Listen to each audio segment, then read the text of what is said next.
Bonsoir à toutes et à tous. Bienvenue pour ce plein feu consacré à Stéphane Braunschweig. On attend quelques retardataires, mais on va quand même démarrer parce que nous sommes contraints par le fait que nous faisons ce plein feu sur le plateau même de l'École des femmes, et que donc, à un moment donné, il faudra rendre le plateau pour pouvoir jouer la représentation de ce soir.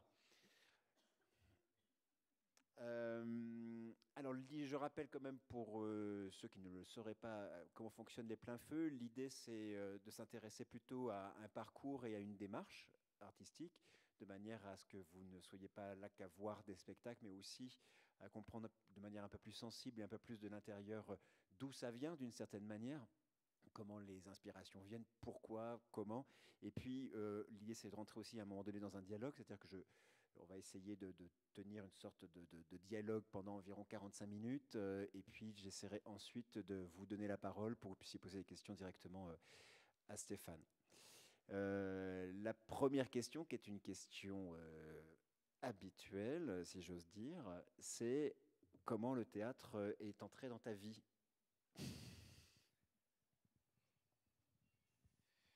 Alors, bonsoir. Comment le théâtre est entré dans ma vie? Euh, Moi, j'ai l'impression qu'il a toujours été là, le théâtre, dans ma vie. Euh, c'est vraiment lié à l'enfance pour moi. Je faisais beaucoup de spectacles de marionnettes quand j'étais petit. Donc, j'ai toujours aimé faire des petits spectacles à la maison. Je fais des spectacles aussi de magie. À un moment donné aussi, je voulais acheter un cirque. Enfin bon, je suis passé par toutes sortes de choses. Mais j'étais pas du tout d'une famille de gens de théâtre. Moi, je connaissais personne. Voilà, je sais même pas comment ce désir est arrivé. Et puis, un jour, mon grand-père m'a emmené à la Comédie Française voir Le Malade imaginaire, qui était, donc ça devait être en 73. Et je me souviens très très bien du spectacle. Bonne année Je, 73. ouais, bonne année. Je devais avoir voilà, 8 ans, je sais pas. Ça m'a vraiment marqué. C'est-à-dire que à partir de là, je me suis dit vraiment que je voulais faire ça. Je voulais faire ça. Et après, bon, après, je suis passé par d'autres envies.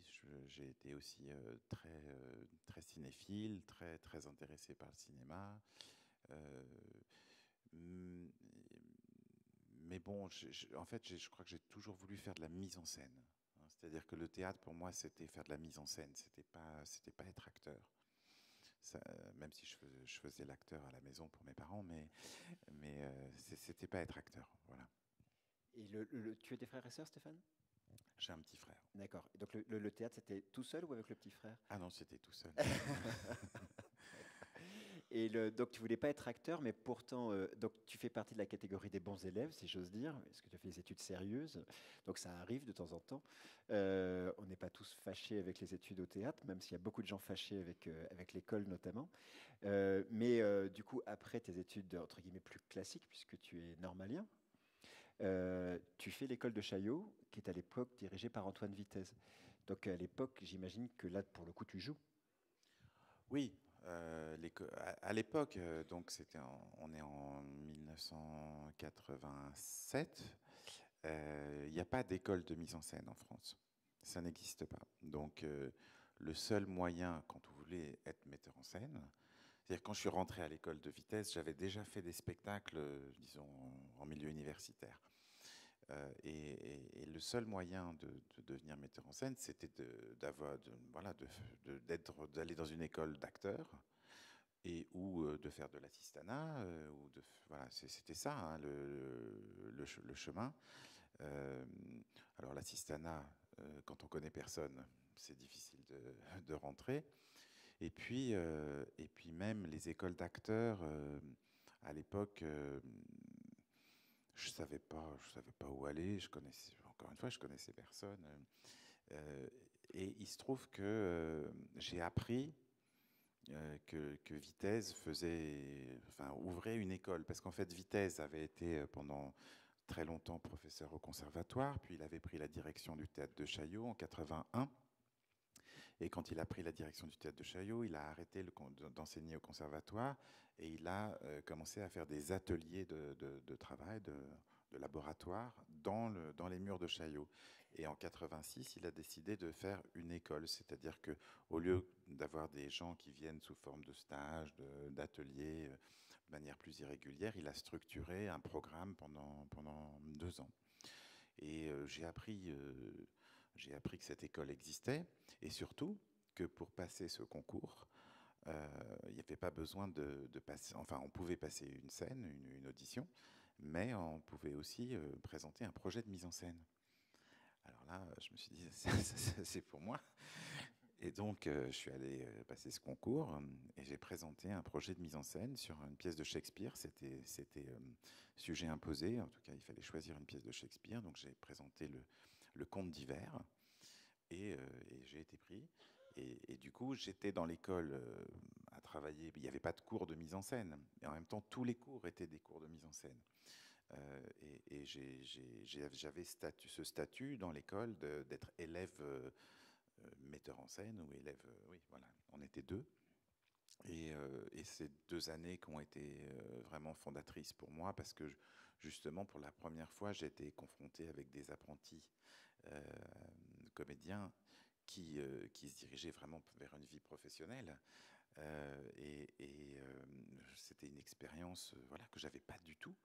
Euh, et, euh, et en fait, en plus, c'était une école un peu particulière parce qu'on était quand même presque 40 élèves. Donc c'était une sorte de groupe assez énorme, donc avec des gens de toutes sortes, d'horizons très différents. Je sais pas, il y avait des gens comme Albert Dupontel. Donc on se dit mais qu'est-ce qu'il foutait là? Il était très drôle d'ailleurs déjà à l'époque. Et puis d'autres gens qui ont ensuite fait qui étaient là comme acteurs, qui ont fait de la mise en scène, comme Laurent Gutmann, Arthur Nosiciel, Yann-Joël Collin, Cécile Baquès. Non, Nora Krief, elle n'y était pas. Enfin, et en fait, l'autre jour, je me suis amusé à compter. De cette école, il y a à peu près une quinzaine d'acteurs qui sont devenus metteurs en scène, ou en tout cas qui ont fait aussi des mises en scène. C'est dire que c'était une école où la question de la créativité des acteurs était vraiment au premier plan. Et donc pour moi, c'était hyper enrichissant. Et puis au-delà des cours, de rencontrer Vitesse, qui était une personnalité artistique majeure. Tu avais déjà entendu parler de lui à l'époque où tu entends parler de l'école, ou c'était quelqu'un qui était inconnu pour toi? Non, je l'avais déjà. En fait, j'avais. Parce qu'à l'époque, tu as une petite vingtaine d'années. Euh, oui, j'ai 22 ans. Mhm. Non, j'avais déjà vu des spectacles. Tu as déjà vu des spectacles de Voilà, lui. voilà. Et puis donc dans l'école, ce qui était très important, enfin parce que moi ce que je trouve dans une école, c'est que bon, il y a les programmes avec les pédagogues, mais ce qui est tout aussi important, c'est le travail qu'on fait entre copains en fait. Euh, et, euh, et donc on a créé une petite bande, et puis cette petite bande est devenue ma première compagnie. Qu'est-ce que tu en gardes aujourd'hui de l'enseignement de Vitesse? Parce que Vitesse, alors pour Antoine Vitesse, très grand metteur en scène, directeur de théâtre, mais qui a beaucoup travaillé sur la question c'est une sorte de passeur, on va dire, hein, qui a beaucoup écrit sur le rapport au public, notamment quand il était au quartier d'Ivry, qui a beaucoup travaillé sur la question de la formation des jeunes, etc. Qu'est-ce qu'aujourd'hui tu en gardes? Surtout qu'on va y venir, mais tu as dirigé le Théâtre national de Strasbourg, qui est à la fois un théâtre national et aussi une école supérieure d'art dramatique. Qu'est-ce qui t'en est resté? Qu'est-ce qui a été fondamental de ton point de vue sur l'enseignement de Vitesse? D'abord, c'était quelqu'un d'extrêmement intelligent, avec beaucoup d'humour et très cultivé. Et donc, il avait vraiment le souci de transmettre.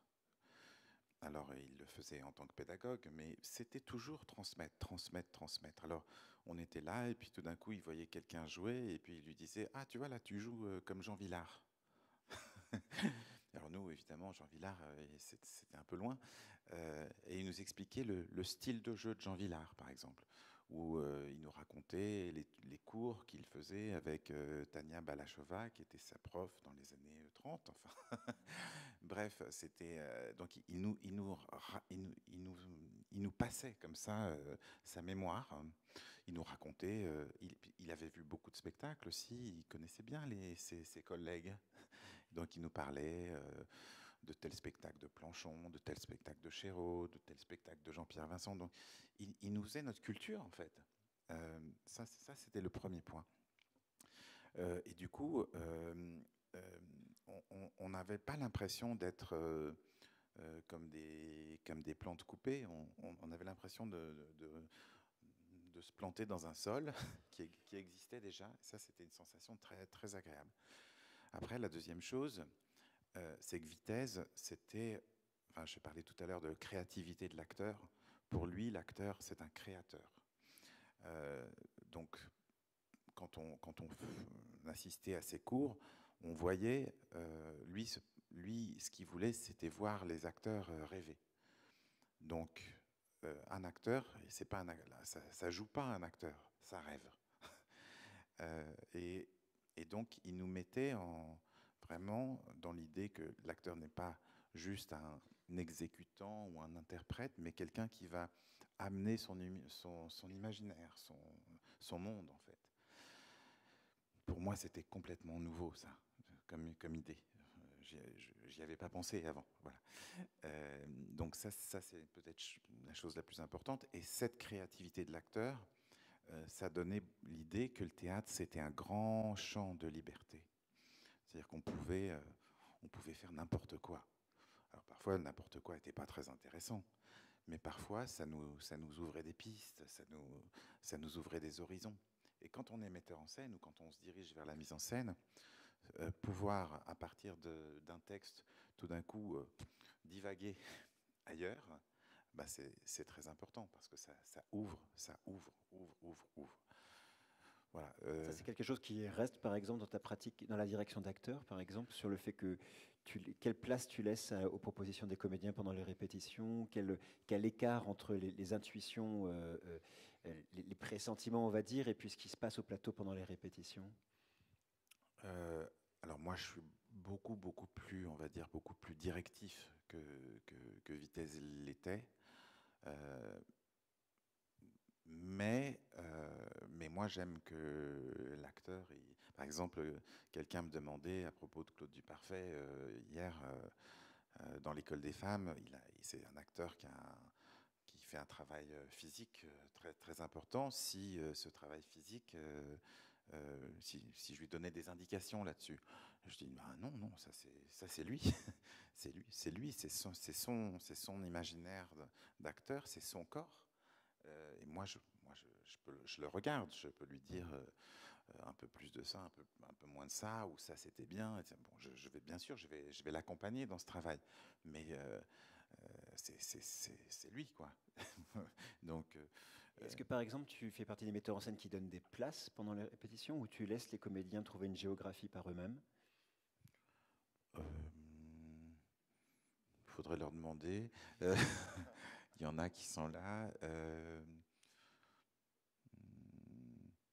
En fait, au départ, j'impose pas beaucoup de choses, je crois, hein, vous me direz. J'aime bien en fait que les places, elles se trouvent toutes seules. Mais j'aime pas trop.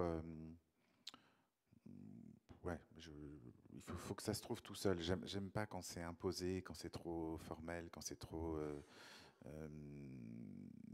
Voilà, il faut que ça devienne naturel.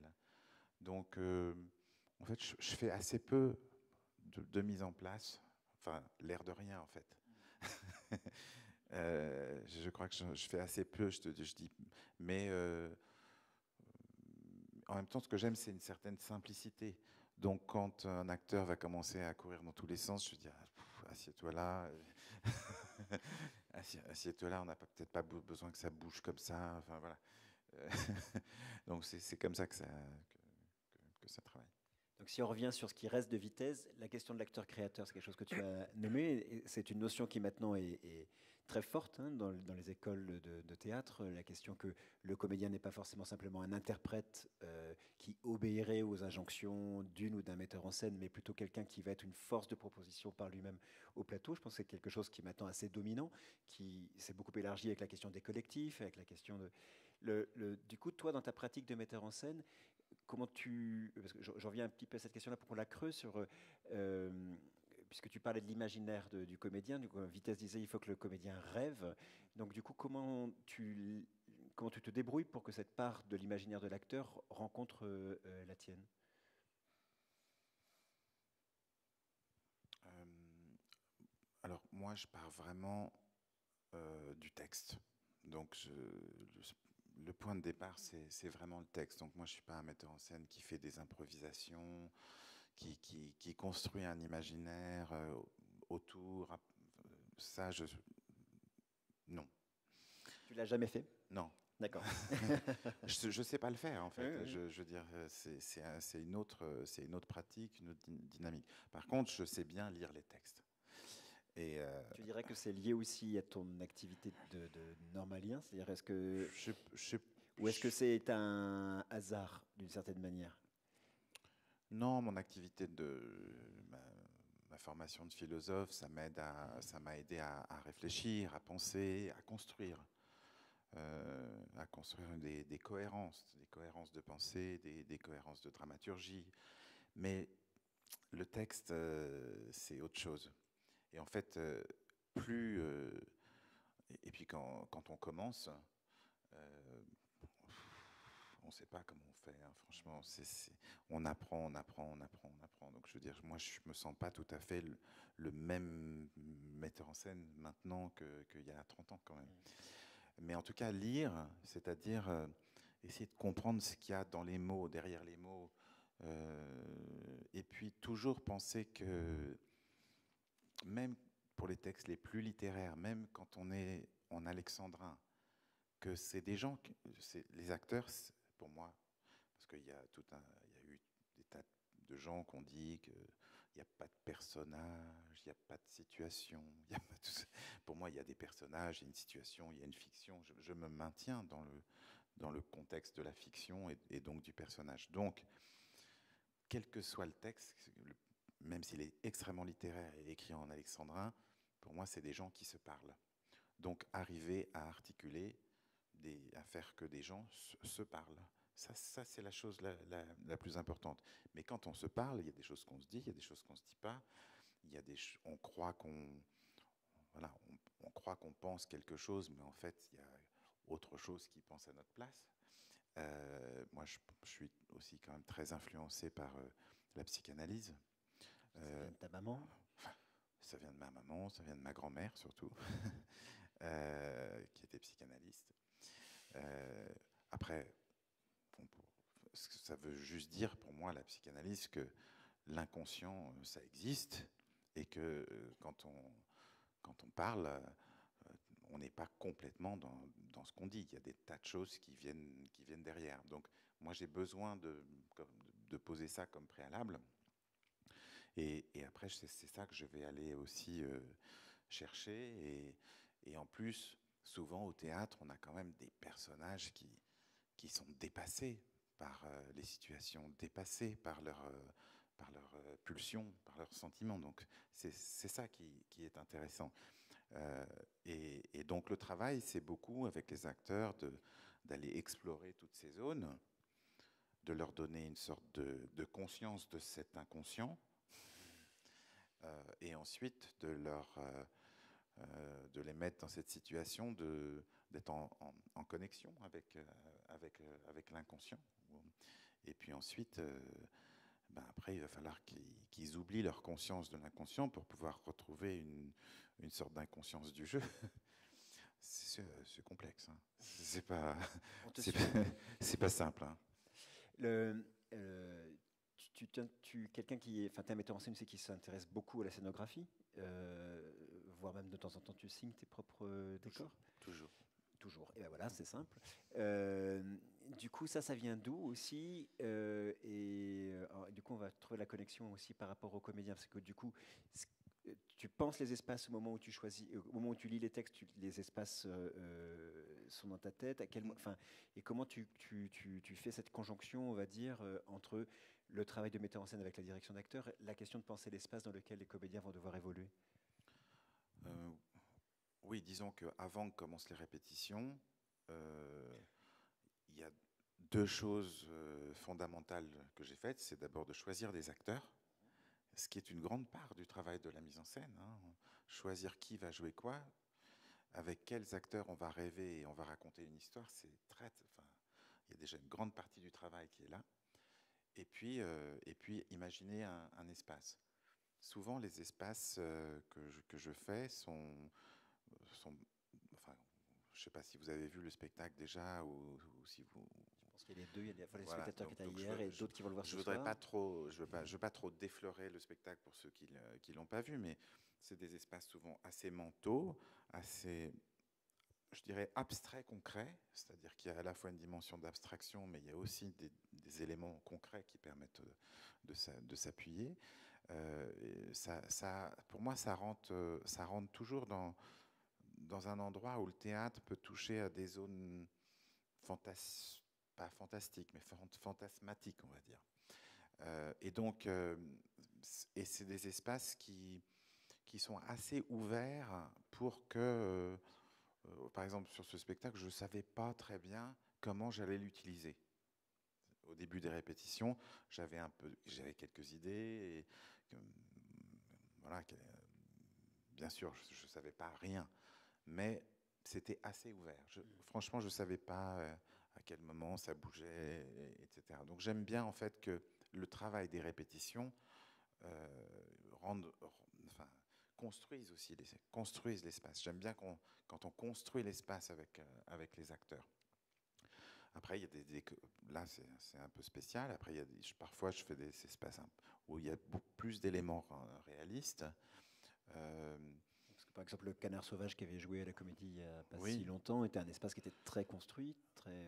Oui, bah, il y avait à la fois cette dimension fantasmatique avec ce grenier qui était comme une forêt, et en même temps des éléments très concrets de jeu, canapé, une table. Euh, mais pour moi, comment dire, j'ai absolument besoin de faire mes espaces. Je peux pas imaginer en fait que je vais travailler dans l'espace de quelqu'un d'autre. Ça fait partie Et ça t'est du venu comment, processus. la question de rapport à la scénographie? Parce que là, pour le coup, tu n'étais pas orienté vers des études Non, spécifiques, vers ni les beaux-arts, ni les j'ai arts appris en déco. faisant. Mhm. J'ai appris en faisant. Et ça te déchaillot, par exemple, l'envie de construire tes espaces, ou en tout cas de les dessiner ou de les penser toi-même, c'était Oui, déjà présent? ouais. Ça faisait partie Mais d'autant plus qu'en fait, oui, mais même sur les spectacles que j'avais fait avant, les spectacles universitaires. En fait, quand je suis arrivé à Chaillot, je comprenais. Enfin, j'avais jamais fait de direction d'acteur. Je savais pas ce que c'était. Donc pour moi, la mise en scène, c'était surtout de l'espace. Mais après, voilà, j'ai continué à développer cette, ce travail et, ça reste très important. Enfin, je veux dire, par exemple, quand je choisis un texte, je sais si, en le prenant, le texte, il va m'inspirer ou pas. Ça ne veut pas dire que je vois, quand je lis le texte, ce qu'on va faire. Parfois, j'ai des intuitions rapides, parfois, ça prend des mois avant de comprendre qu'est-ce qu'on va faire avec ce texte, mais je sais que le texte va nourrir mon imaginaire de scénographe. C'est très important. Si on revient sur l'héritage de Vitesse, il y a la question de l'école. Donc l'intuition de Vitesse, c'est la nécessité d'avoir une école dans son théâtre quand il est à Chaillot. Donc on va parler de ta question au rapport à l'institution parce que c'est une de tes caractéristiques aussi. Tu fais partie des metteurs en scène qui ont très rapidement dirigé un théâtre et c'est ta caractéristique, c'est que tu n'as pas cessé. Tu es passé d'un endroit à l'autre, d'une maison à l'autre, d'un territoire à l'autre. Revenons sur la question de l'école, une des grandes phrases de Vitesse est de dire, parlant d'une école, qu'on ne sait pas trop ce qu'on transmet à des jeunes comédiens, mais qu'au moins, ils se seront rencontrés ici. C'est l'idée de la rencontre. Donc tu parlais tout à l'heure de faire du théâtre en bande et que ce qui est autant important, c'est à la fois ce qu'on apprend à l'école, mais aussi le fait de travailler avec ses camarades. Euh, Est-ce que Strasbourg, l'envie d'aller à Strasbourg, c'est lié aussi à la présence de l'école? Et du coup, qu'est-ce que tu as importé d'une certaine manière de la philosophie vitésienne au TNS? Alors, donc, comme je disais, Vitesse, il aimait transmettre et je pense qu'il transmettait le goût de la transmission. Vraiment. Donc, enfin, voilà, dès mes jeunes années, en sortant de l'école de Vitesse, j'ai commencé à enseigner. J'ai commencé à faire des cours, à faire des ateliers, à la fois pour des amateurs, pour des élèves, pour des jeunes professionnels. Enfin, tout de suite, j'ai fait ça. Donc, ça faisait partie de ma vie de metteur en scène, de transmettre. Donc, évidemment, quand je suis arrivé à l'école de Strasbourg, c'était vraiment mon rêve, en fait, d'arriver dans cette école, dans ce théâtre, école, puisque j'allais pouvoir développer cette dimension. Je me suis énormément investi et occupé de cette école. Donc je pense qu'évidemment, j'ai transmis là des choses qui me venaient de chez Vitesse, mais aussi d'autres choses.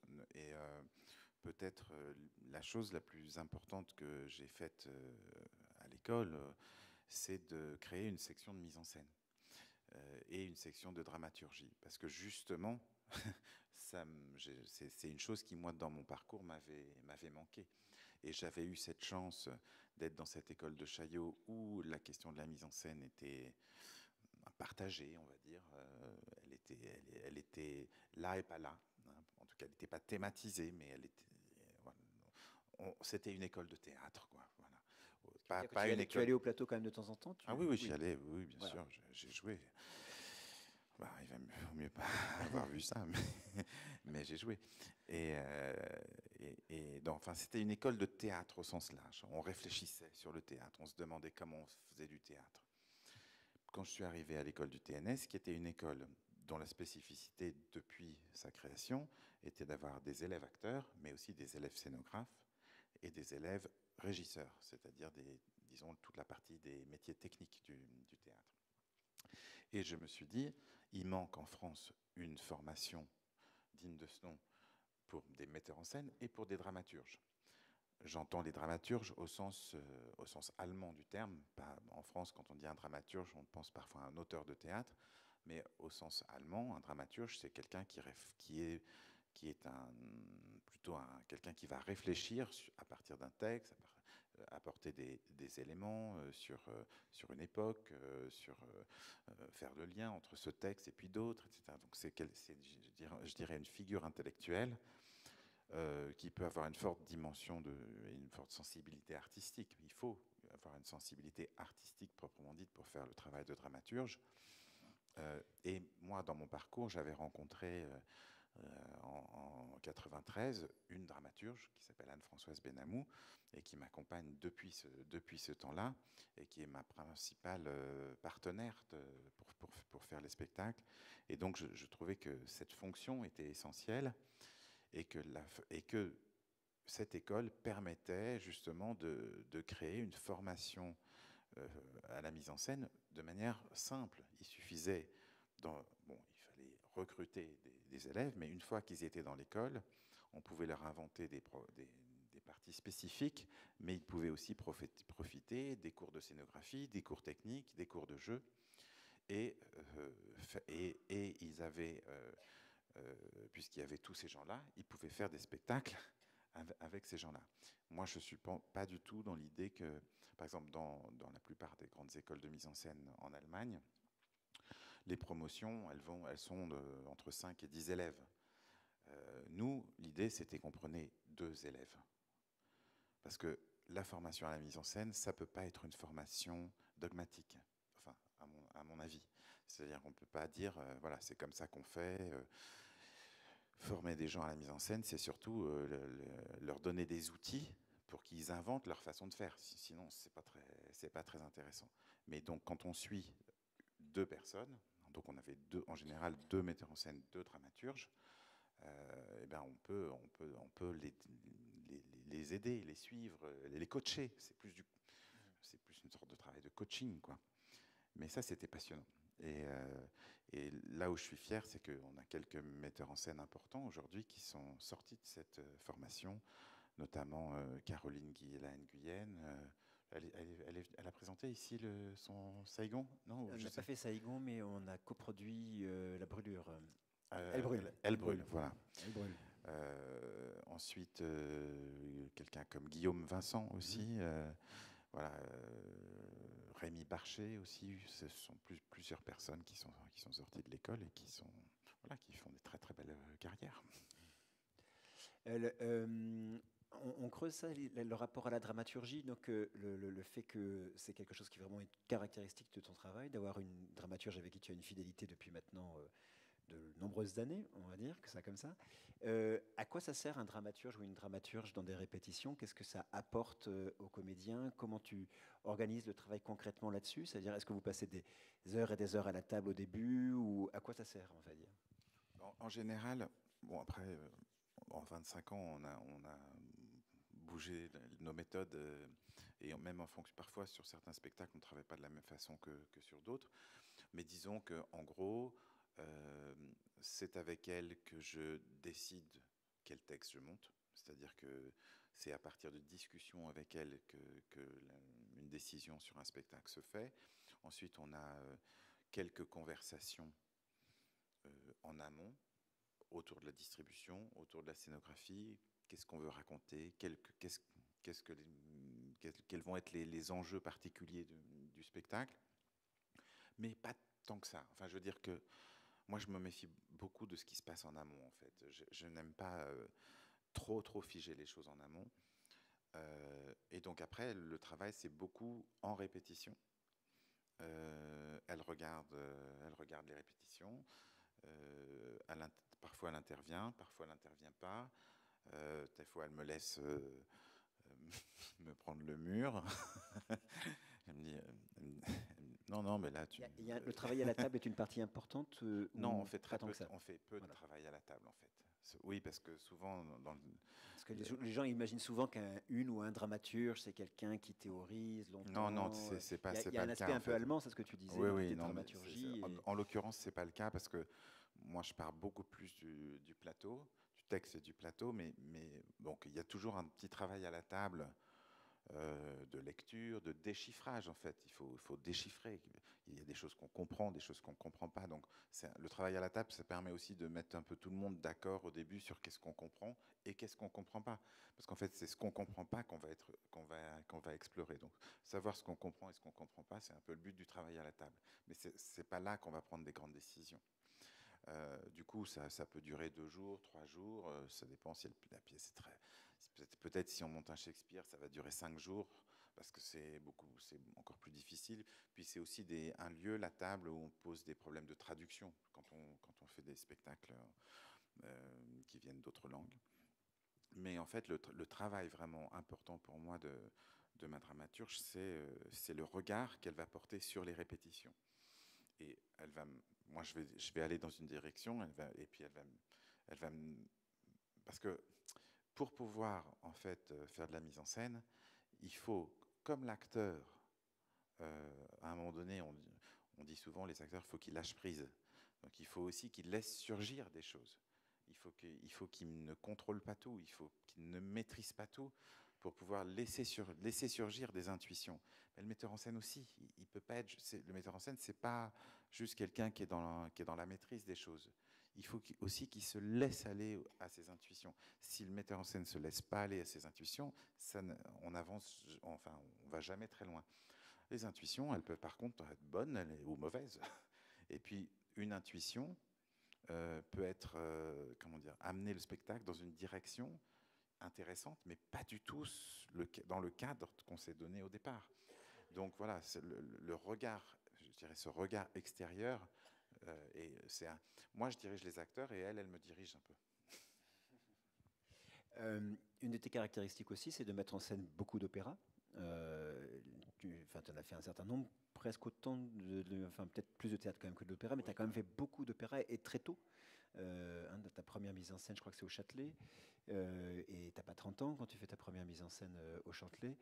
Euh, D'où vient ce goût aussi pour la mise en scène d'opéra et quelle différence tu fais entre ton travail de metteur en scène à l'opéra et celui au théâtre? Alors j'en faisais peut-être plus quand j'ai commencé. Aujourd'hui, ouais, je fais moins la différence. Il y a une différence majeure, évidemment, c'est que le texte qu'on a à l'opéra, c'est de la musique. Donc il faut lire non seulement les mots, mais les notes. Euh, et on a une contrainte, en fait, parce que je dis toujours, au théâtre, il faut que nous, en plus, on invente la musique. C'est-à-dire le rythme, les mélodies, les thèmes. Donc on a un travail d'invention de la musique. À l'opéra, on l'a déjà. Donc on est peut-être encore plus à l'opéra dans un travail d'interprète. Euh, euh, après aujourd'hui, ouais, je fais moins la différence. Euh, je dirige beaucoup les chanteurs. C'est vraiment c'est ce qui m'intéresse le plus toujours. Diriger les chanteurs. Est-ce que ça se dirige de la même manière qu'un comédien, un chanteur? Pas tout à fait, pas forcément. Pas tout à fait. C'est parfois plus intuitif en fait, plus concret. Parfois, un chanteur, on lui dit vas-y, recule lentement, là, et puis tout d'un coup, ça épanouit le chant. C'est parfois juste un mouvement qui va donner une émotion. Mais bon, on cherche aussi avec. Enfin, c'est-à-dire que par rapport même à quand j'ai commencé, donc il y a plus de presque 30 ans, il faut dire que les chanteurs sont devenus presque tous des super acteurs. Donc on a quand même une différence. Une différence. On avait des gens qui étaient surtout chanteurs, pas peu formés à jouer. Et donc, à l'époque, le metteur en scène, il fallait qu'il apprenne aux chanteurs à jouer, en fait. Des cours de théâtre, en fait. Ouais, un peu. Aujourd'hui, c'est beaucoup moins le cas. Moi, des fois, je me retrouve face à des gens enfin, qui sont aussi incroyables que des acteurs. Incroyables. Et qu'est-ce qui te plaît à l'opéra en particulier? C'est que c'est pas moi le chef. Vas-y, creuse un peu ça. Ben, cette question de co-responsabilité avec le chef d'orchestre. Le grand chef, c'est vraiment le chef d'orchestre. Donc après, ce qui est bien, c'est quand on travaille à deux et quand finalement, voilà, on est moins seul. Après, parfois, avec certains chefs, c'est difficile parce ils sont tellement leur idée de ce qu'il faut faire que si on rentre pas là-dedans, mais moi, je prends aussi comment dire, dans la façon de faire, je prends aussi en considération ce que veut faire le chef. Ça fait partie de mes contraintes. Donc en général, je ne me fâche pas avec les chefs d'orchestre. J'ai quand même parfois expériences un peu difficiles, mais bon, j'essaye en tout cas de tenir compte vraiment de ce qu'ils ont envie de faire. Et après, moi, je sais pas, j'ai vécu des moments extraordinaires où on est deux à essayer de diriger un chanteur pour qu'il soit génial. Et quand on va tous les deux dans le même sens, lui, il va donner telle petite indication musicale et moi, telle petite indication de jeu, de mouvement ou de mouvement de pensée. Et puis tout d'un coup, il se passe quelque chose. C'est magique, quoi. Tu nommes la contrainte. Du coup, ça, est-ce que en termes de mise en scène, il y a des vertus à la contrainte? Il y a toujours des vertus à la contrainte. Tu peux développer ça? Déjà, on prend un texte, il y a des contraintes. C'est-à-dire que moi, je ne fais pas partie des metteurs en scène qui disent avec un texte, on peut tout faire. Vitesse, des fois, ils disaient ça. On peut faire n'importe quoi avec un texte. Bon, y rajouter du moment qu'on le dit. Donc, il faut avoir une forme d'honnêteté intellectuelle. Moi, je prends le texte comme une partition de musique. C'est-à-dire qu'il y a, pour chaque texte une marge d'interprétation, mais une marge qui n'est pas infinie. Elle se multiplie avec les interprètes, parce que chaque interprète va amener son regard, mais je considère que ce n'est pas forcément infini. Et donc, mon travail, c'est de jouer dans ces marges. Dans ces marges.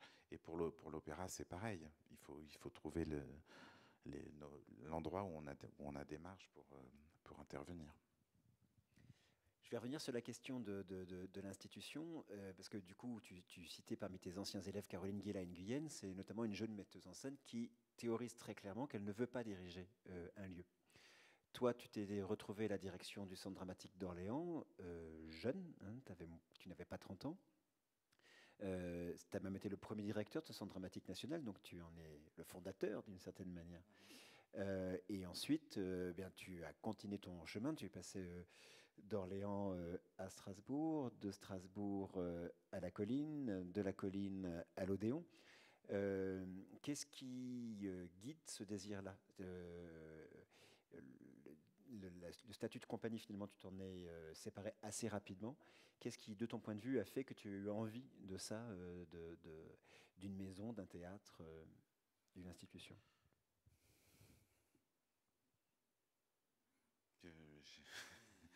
En fait, alors c'est inconscient et alors là on en parle. Non, en fait, c'est vrai que je rencontre aujourd'hui beaucoup de jeunes metteurs en scène, beaucoup de jeunes gens qui n'ont pas envie de se mettre ça sur les épaules. Et à ce moment-là, quand ils me disent ça, je me dis, mais est-ce que c'est vraiment très lourd d'avoir ça sur les épaules? En fait, je pourrais dire que ça n'a jamais été une charge énorme. Donc, enfin, c'est une charge de travail, hein, mais je ne l'ai jamais pris comme un truc qui m'empêche de travailler. Et au contraire, le fait d'être dans un lieu où finalement on est protégé, puisqu'on a au moins un contrat de 3 ans, ou de 4 ans, ou de 5 ans, ou parfois on reste 8 ans. Donc moi, ça m'a permis de faire mon travail avec sérénité. De ne pas me dire, ah là, il faut que j'aille chercher des coproducteurs, ah, il faut que j'aille convaincre un tel. Ah. Donc j'ai passé beaucoup de temps finalement à être concentré sur ma démarche. Et après, la deuxième chose, c'est que je pense que les artistes, quand ils en ont le désir, et puis quand ils en ont les capacités, parce qu'il faut quand même avoir disons, un esprit bien structuré pour diriger un lieu. Il faut diriger une équipe, il faut faire une programmation, et puis il faut avoir une capacité à prendre des décisions rapidement, c'est-à-dire comprendre vite, synthétiser une situation et prendre une bonne décision rapidement. Enfin, c'est comme pour toute direction d'entreprise d'ailleurs. Parce que si on passe son temps à hésiter sur les décisions à prendre, alors là, on perd un temps fou et on est noyé. Donc moi, j'ai cette capacité de prendre les décisions plutôt rapidement. Donc, et puis aussi, j'ai été accompagné depuis le début par un collaborateur qui est Didier Juillard, qui est mon responsable de la programmation et qui m'a accompagné depuis 30 ans. Donc j'ai une sorte de... On n'est pas les mêmes, on n'a pas toujours les mêmes goûts d'ailleurs, mais en tout cas, il m'accompagne. Donc je peux m'appuyer sur lui. Aujourd'hui, quand on fait la programmation de l'Odéon, c'est lui qui va voir les spectacles. Moi aussi, je vais en voir. Mais c'est lui qui va tout le temps à la recherche de nouveaux metteurs en scène. Puis quand il en trouve un, il me dit, on va voir ça. Bon. Donc j'ai cette chance, en fait. Très important, en fait, d'être bien entouré.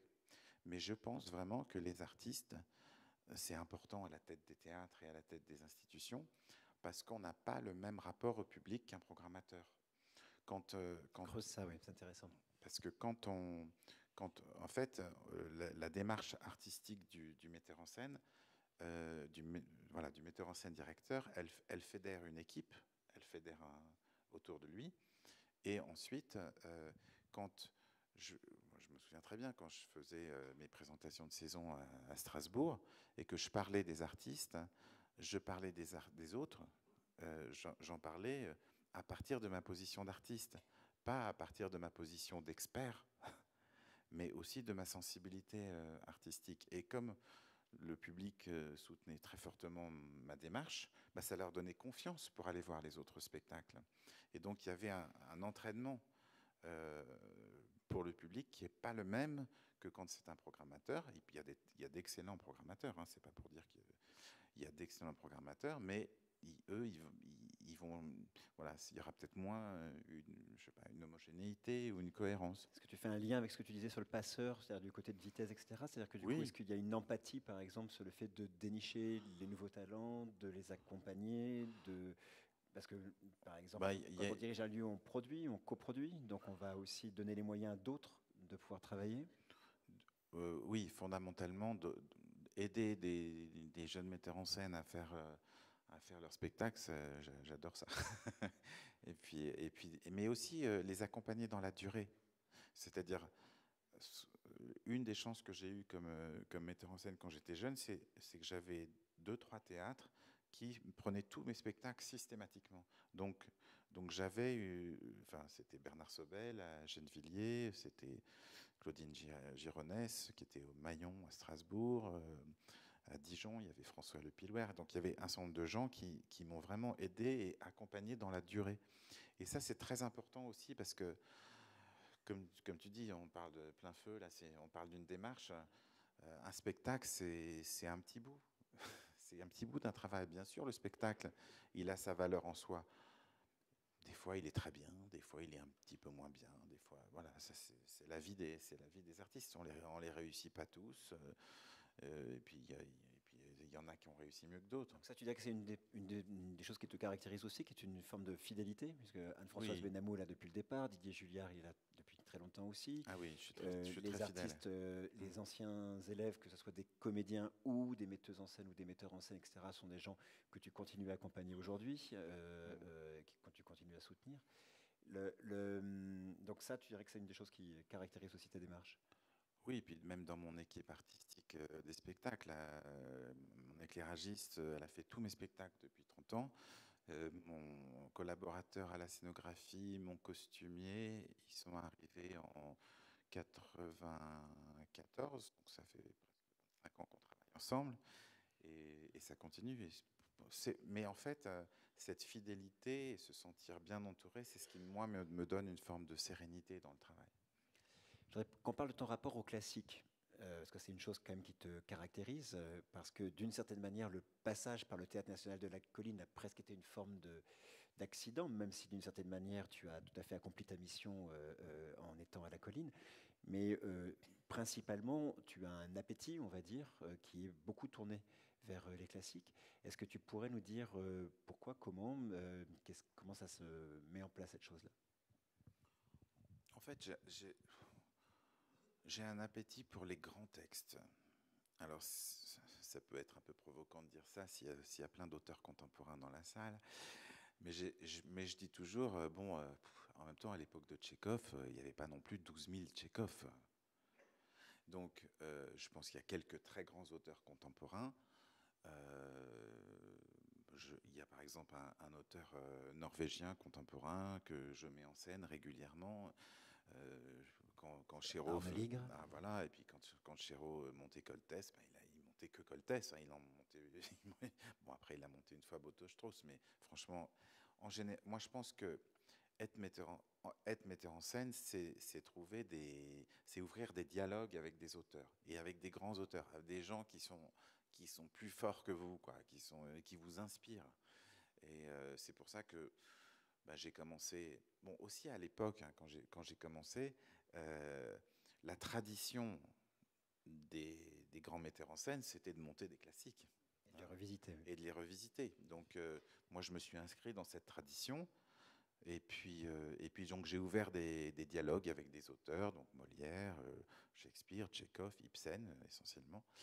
Euh, et du coup, en fait, c'est vrai que quand je commence à ouvrir le dialogue, j'ai envie de monter toutes les pièces, en fait. Donc je me retiens pour pas monter un Ibsen par an, voilà, pour qu'il m'en reste encore dans quelques années.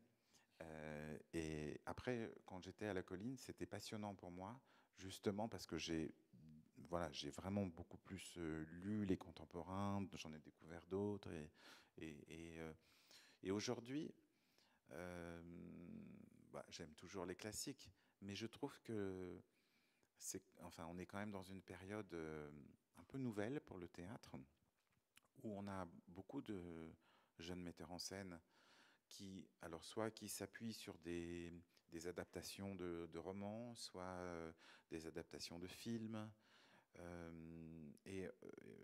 on a une dimension, à partir du moment où on est dans l'adaptation ou dans le rapport au film, on est beaucoup plus tout de suite dans le contemporain. Donc on a un théâtre qui est beaucoup plus contemporain qu'avant, globalement, même si on monte relativement peu d'auteurs contemporains de théâtre spécifiquement.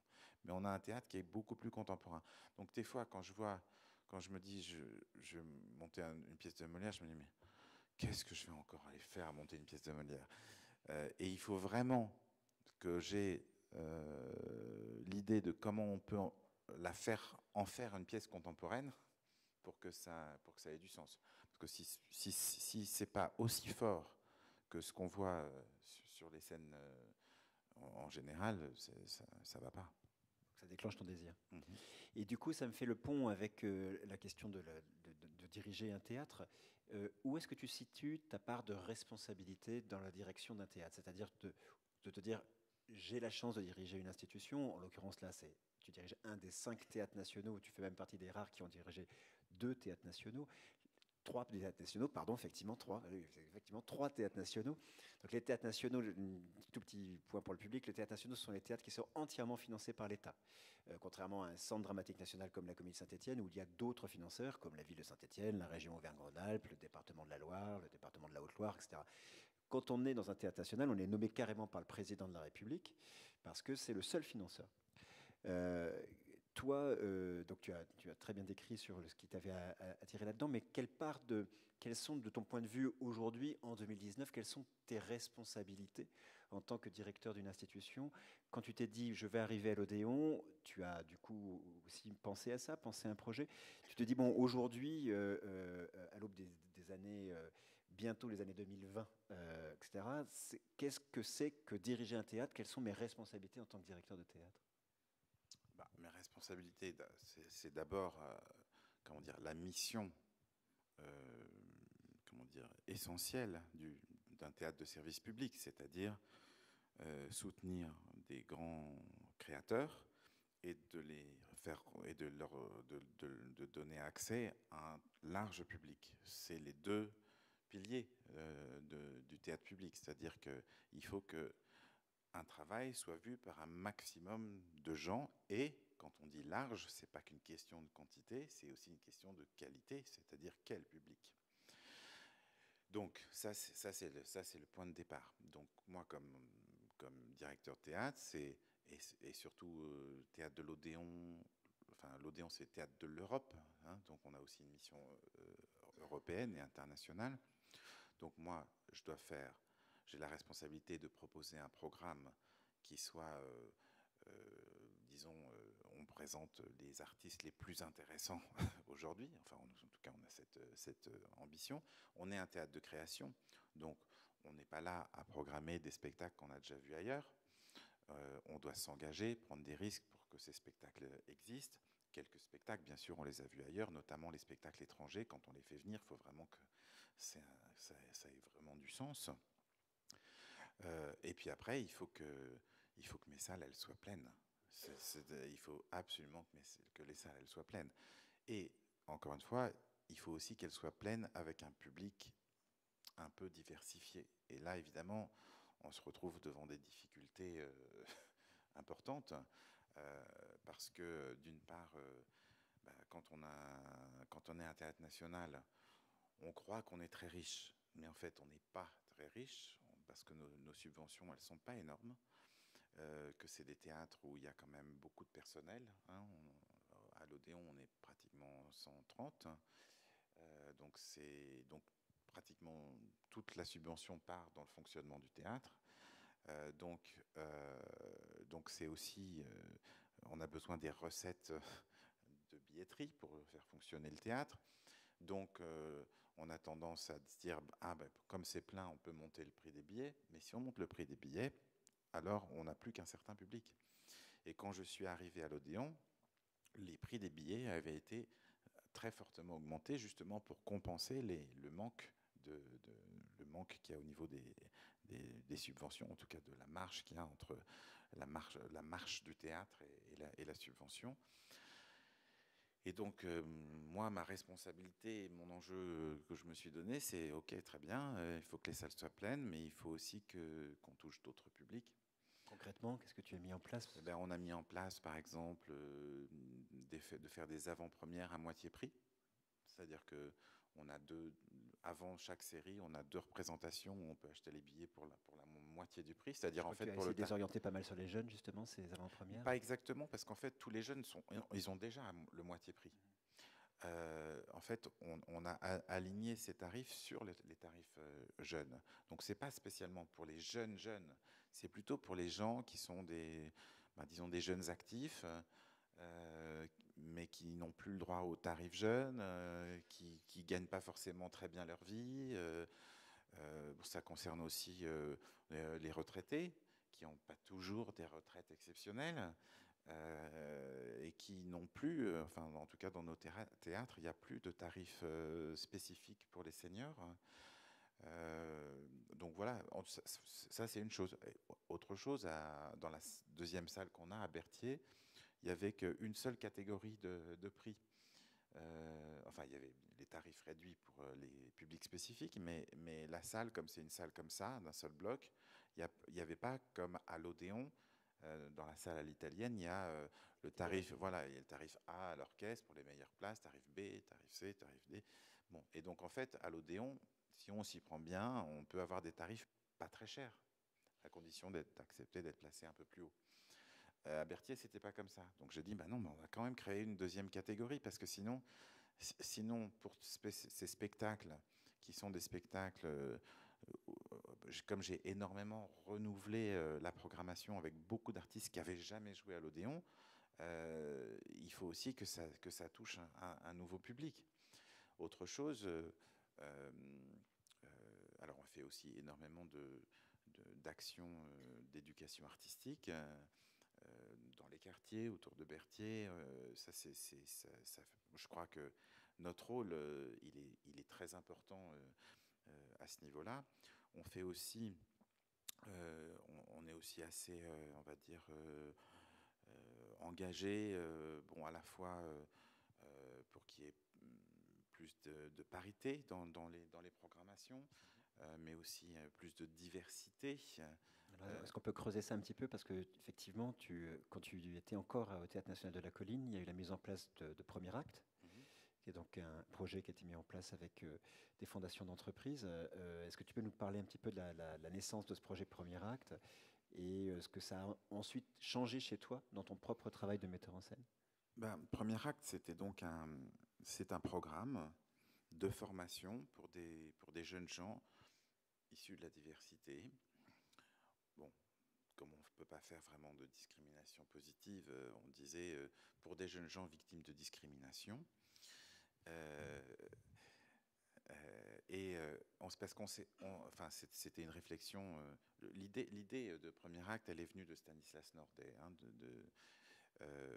mais qui était à l'époque artiste associé à la Colline. Et donc, on s'est dit à un moment donné, c'est vrai qu'il y a sur les plateaux de théâtre en France un manque criant de visibilité de la diversité. Hein. Très peu d'acteurs noirs. Voilà, pour parler clairement, voilà, très peu pas beaucoup d'acteurs non blancs. Quoi. Voilà. Parfois un petit peu plus d'acteurs d'origine arabe, mais peu, enfin peu.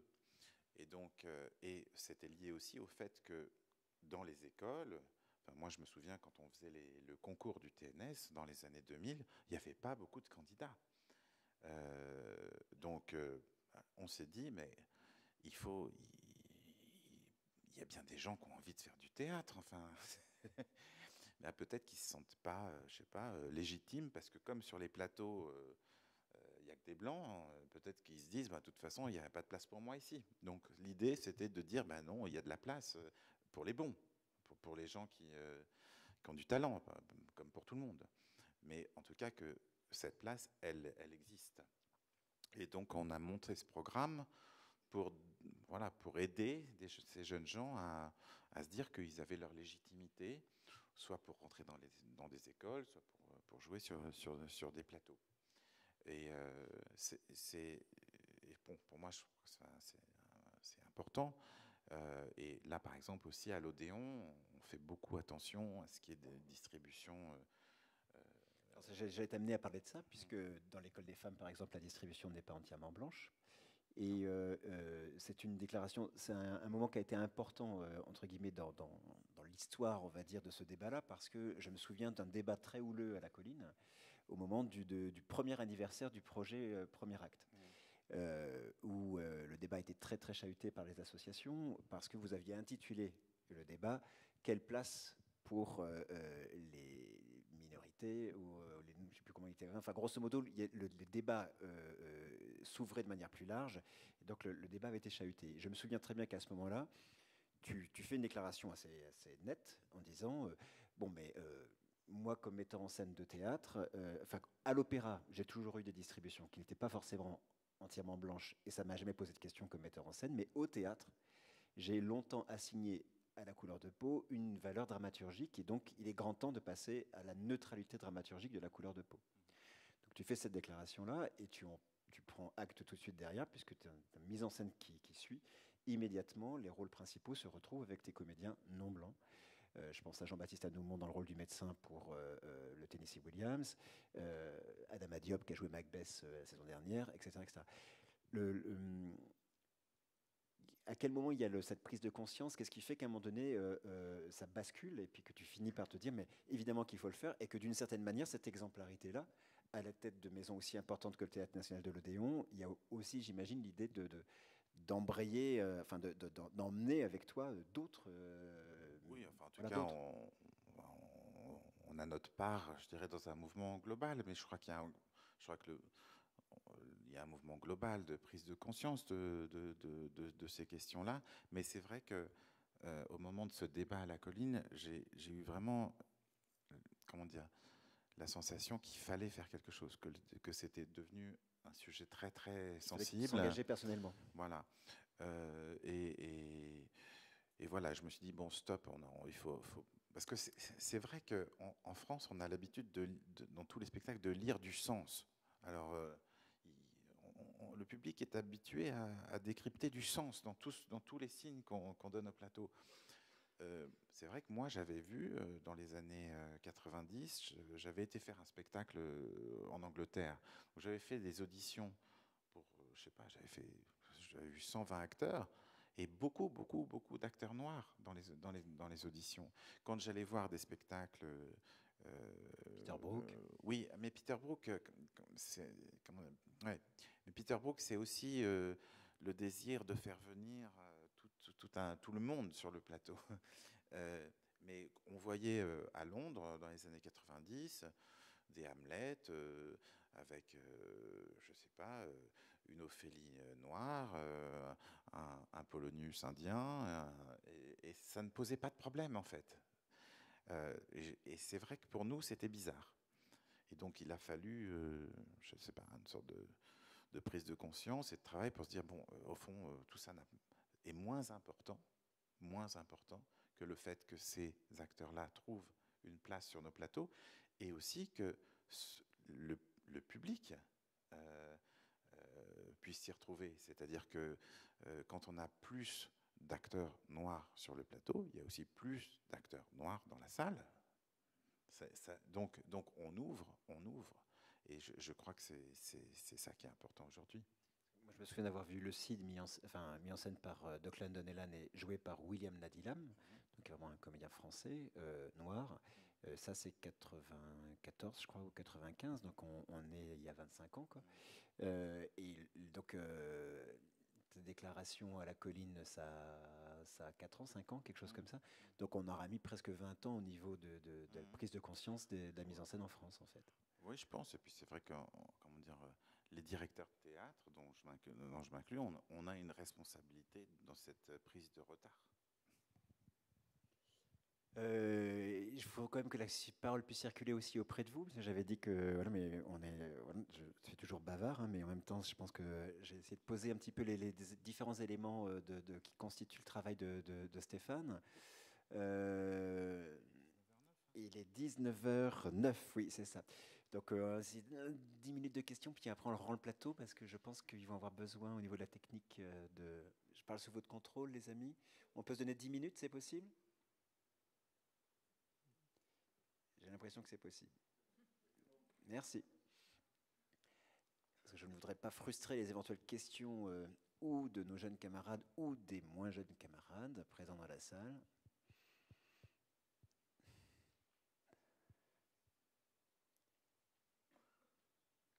Est-ce qu'on peut donner un micro à notre camarade Brahim?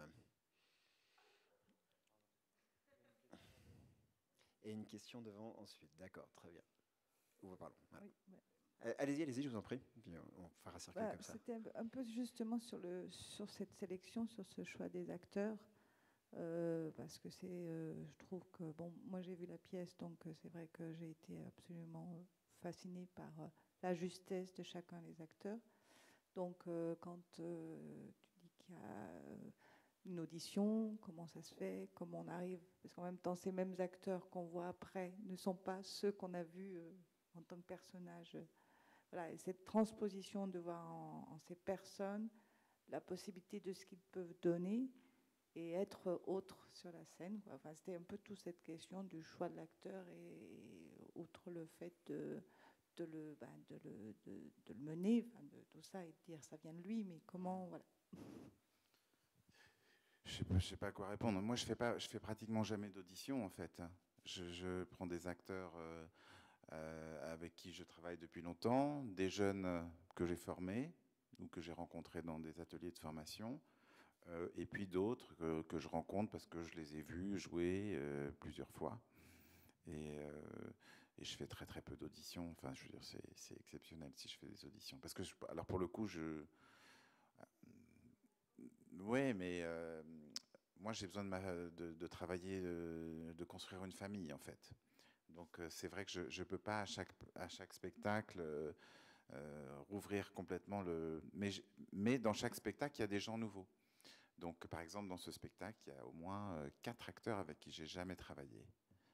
Donc c'est beaucoup. Et dont 2 qui ont été recrutés sur des auditions parce que c'est un spectacle qui est en coproduction avec la Belgique.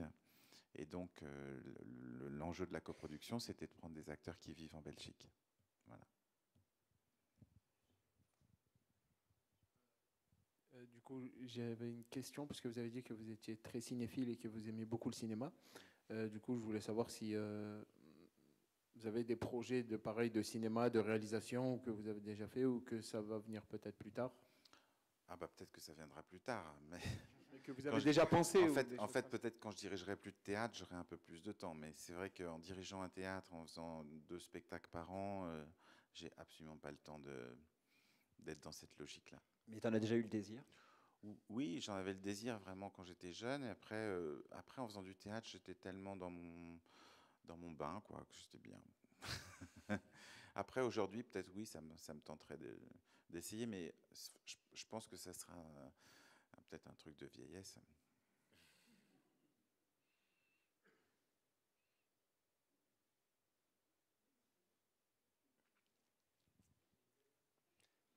On vous fait passer le micro parce que la rencontre est enregistrée. Oui, alors moi je n'ai aucune question parce que vraiment j'ai vu le spectacle hier et la magie de votre mise en scène, c'est tellement intelligente et puis le jeu prodigieux des acteurs, enfin des comédiens, j'aime bien ce mot, a tout rendu, je dirais, évident. C'était magnifique, très émouvant et j'ai vraiment vécu un moment d'une formidable intensité. Donc, merci. Ben merci. Bravo, c'est moi qui vous merci, remercie. merci infiniment pour nous et puis je dirais pour Molière. Merci. Alors, justement, oui. Pourquoi l'école des femmes comme ça? Bah, il y a toujours plein de raisons quand on monte un spectacle, mais j'avais déjà monté Le Misanthrope et Tartuffe. Donc, pour moi, l'école des femmes, c'est le 3e chef-d'œuvre de Molière. Donc, ça faisait très longtemps que je voulais le monter, et surtout, je voulais le monter avec Claude Duparfait, qui avaient déjà joué Alceste et Orgon. Donc c'est aussi un parcours qu'on fait avec des acteurs. Après, pourquoi j'ai décidé de le faire là? Aussi parce que j'ai rencontré une jeune actrice et je me suis dit, celle-là, elle peut jouer Agnès et ça peut faire un couple intéressant avec Claude Duparfait. Là, je vous donne des raisons pratiquement de conjoncture comme ça, mais elles sont très importantes. Il y a des tas de pièces que je me dis, que j'aurais envie de monter. Je me dis, oui, mais là, je sais pas, je ne saurais pas avec qui le faire. J'ai pas les acteurs pour ça. Et je ne vais pas aller chercher des acteurs spécialement pour faire une pièce. Donc ça, c'est une chose. Et après, je me suis dit que cette pièce était vraiment très intéressante pour nous aujourd'hui, qu'elle résonnait énormément sur la question des rapports hommes-femmes, et pas seulement des rapports d'un homme, comment dire, très très problématique. Bien sûr, il est très problématique, celui-ci, mais il porte en lui plein de choses qui traversent notre société.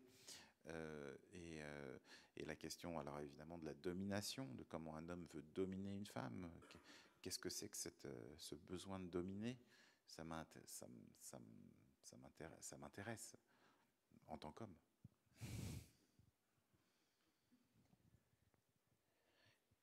Est-ce qu'on a une dernière question? On s'arrête là, 19h15, il faut peut-être s'arrêter là.